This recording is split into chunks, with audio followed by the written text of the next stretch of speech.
Hi, everybody. Welcome back to TuckerAllen Facebook Live. We meet every Friday here at 1 o'clock, and we just have a short discussion about a certain topic every week, probably 15 minutes. Today, I'm Teresa. I will be your moderator, and Kevin, who's our attorney in Independence, Kansas City area, he will be your attorney. So today's topic, we will be talking about estate planning for unmarried partners. And we just want to remind you to visit TuckerAllen.com and make a consultation if you have any other questions that come through today as you're listening to us. And if it sounds like it's applicable to you and you want to make an appointment with us, you can go to TuckerAllen.com for more information, as well as calling 866-335-3375 to get in touch with us. And before we kick off, just another quick disclaimer for today, an attorney-client relationship is not established. This is kind of more educational purpose for you guys. If you want to kind of have an attorney work for you, we really encourage you to come on in and talk to us directly. All right, so without further ado, Kevin, welcome back. Thank you so much for having me on today, Teresa.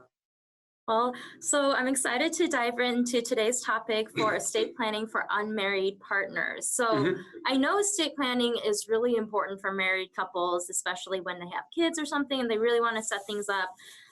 But is it also really important for unmarried people? Yes, so I would say, right, like as an estate planning attorney, I would say that everyone needs estate planning, but I think it's especially important for people, those unmarried partners, they've been together a long time, but they just legally, they are not married. But outside of that, they are doing things that married couples do. I would say that it's imperative that they have a good estate plan. Right, so can you explain how a couple, let's say they're unmarried, but they've been together for 30 years, they actually have 2 kids, and they've lived together for the last 25 years. So what happens? Like, are they not able to inherit from each other, or are they able to make end-of-life decisions? Sure, so in a situation like that, assuming, everyone passes away at some point, and the first of those 2 partners to pass away, so they would not be able, the surviving partner would not be able to inherit from that partner that passes away first. They also wouldn't be able to make those end of life decisions. And so they wouldn't be able to do that without an estate plan. So in the state of Missouri here and in some other states out there, there's, they call them anti-spousal impoverishment statutes, and we have one here. And what it's saying is that if people are legally married and one of those spouses dies intestate, and whenever I say intestate, all that I mean is that they are passing away without an estate plan, so there's no will or trust or anything like that in place.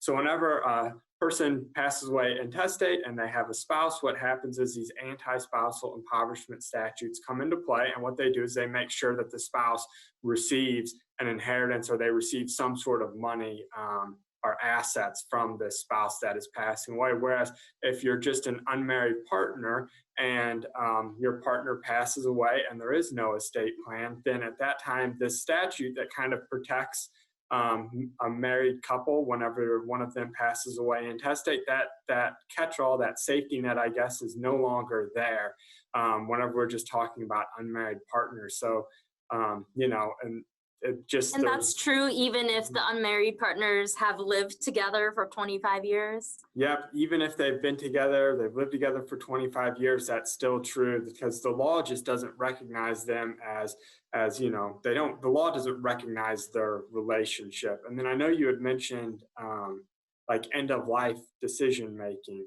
So this would be another case where that partner, where we're saying, they've lived together for 25 years, they have 2 kids, they've been in a relationship for 30 years, that person still is not going to be the one that the hospital administrators are going to go to work on those end-of-life decisions. So there's kind of a hierarchy that a hospital is going to follow, and generally what they're going to follow is like, if you had a healthcare power of attorney, that would be the first person they would go to, but we're assuming there's not one in this situation. So the next person they would look to would be a spouse, Then from there, they would look to like adult children, and then from there, they might look to a parent. But nowhere in there do we have, a life partner that pops in. So that person is going to get cut out of that process of kind of helping make those healthcare decisions or those end-of-life decisions. Right. So then, what would you say then for an unmarried couple? Like, if they want to create an estate plan, how would they kind of plan to avoid those potential issues that you just brought up? Sure. So there's some documents out there that can be created that will help avoid those potential pitfalls that we kind of just outlined. And the first one would be just a will or a trust or a joint trust, something like that. It's a document that is going to say, these are my assets, or these are where I want my assets to go. And then if it's your wish, you could provide for your partner within that document to make sure that some of your assets are going to be left for that partner after you have passed away. Because if not, again, like I just talked about, if you passed away intestate, there's nothing there that's going to provide for that partner. And then kind of thinking more of along the medical line side of things, or those end-of-life decisions.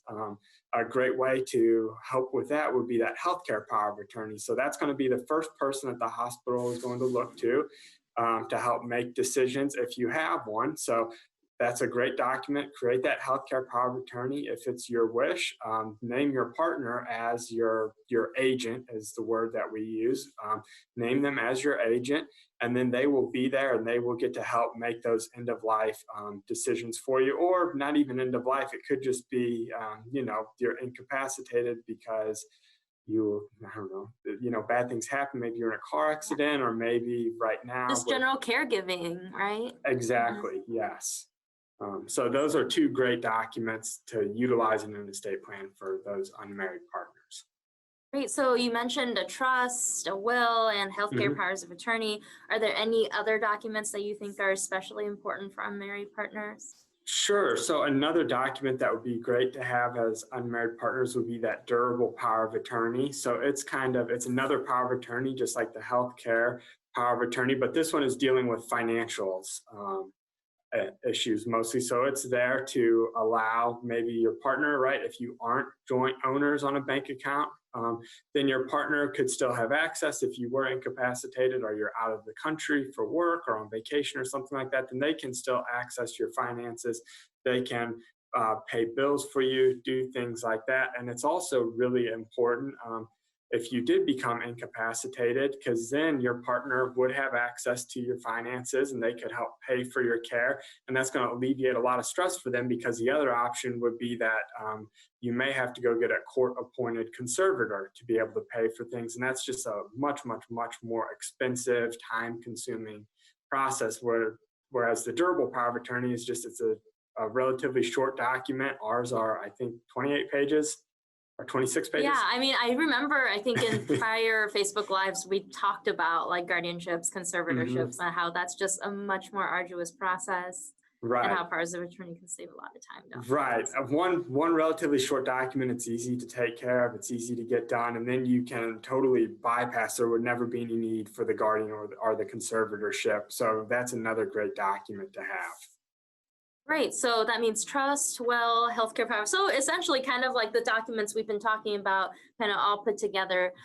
They're all especially, would you say, like important for unmarried couples because they don't have that backup plan, right? Right. Yes. So the law kind of does. We have statutes out there that the way, and with hospitals and things like that, that they kind of create a safety net for people who are married, but they don't have these documents. But whenever you're an unmarried but you have this, life partner, you really don't have that safety net. The state doesn't provide a safety net for you to allow this person to make decisions for you, or for you to be able to leave them some assets after your passing. So that's why it's so important for somebody who is unmarried, but they have this life partner. Great. Well, then, is there anything else, in particular that we haven't touched on yet that you think unmarried couples should be aware of? Sure. So just two quick things also is one would be joint ownership. So if you're unmarried, but you have this life partner, one good way to kind of work around some of these issues would be to be joint owners on on some of your assets or some of your bank accounts, things like that, because then whenever that first of the two partners passed away, their interest in this asset would cease to exist then, but the interest that the surviving partner, theirs would continue on. So then that way they would still have access to these assets and things like that, whether it's a home or a bank account, things like, anything that you can think of kind of in that realm. Another thing to think about is like we've talked about it before on here, is those transfer on death or the payable on death. You can make them as your beneficiary for those things. So you can make it payable or transfer to them upon your death, or like a beneficiary deed for a house to a life partner. That's another thing that's like the, TOD for the house. Right. And I think I remember like in the past when we talked about those beneficiary designations, compared to a trust, like it sounds like normally a trust kind of provides even more coverage than just the POD or the TOD, right? Especially for unmarried couples. Absolutely. So that POD and TOD, I would say, is kind of like the base level of protection that you could provide for this unmarried partner. Whereas in a trust, it's much more customizable and modifiable. And then you can really get in there and do exactly what you would like and make sure this partner, your life partner, is taking care of exactly how you would wish. Well, great. Well, thank you so much, Kevin. I think that covers a lot of those concerns, hopefully, for anyone out there who's watching this who is an unmarried partner. Hopefully that means that, like, we impressed upon you that it really is important that while you're still here, make those wishes known, because especially in those situations without that backup plan, this is particularly crucial.